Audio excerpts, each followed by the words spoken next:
because Ivan left behind something the authorities couldn't ignore: his Facebook account, now frozen in time like a digital crime scene. At 1:11 a.m. on November 19th, just hours before he died, Ivan made one final post. Photos, a video, fresh scratches on his face, and a name. His last Facebook post read, "Kay Kevin Tan YG, maraming salamat sa ginawa mo sa mukha. Justice na rin bahala sa'yo at maraming salamat sa pagkalat ng maling impormasyon." Netizens quickly connected the dots. This Kevin Tan, a friend of Gina, and others allegedly beat Ivan.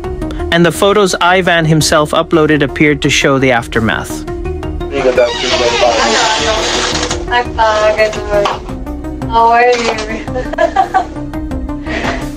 Good. Alam mo, may pagkakulang.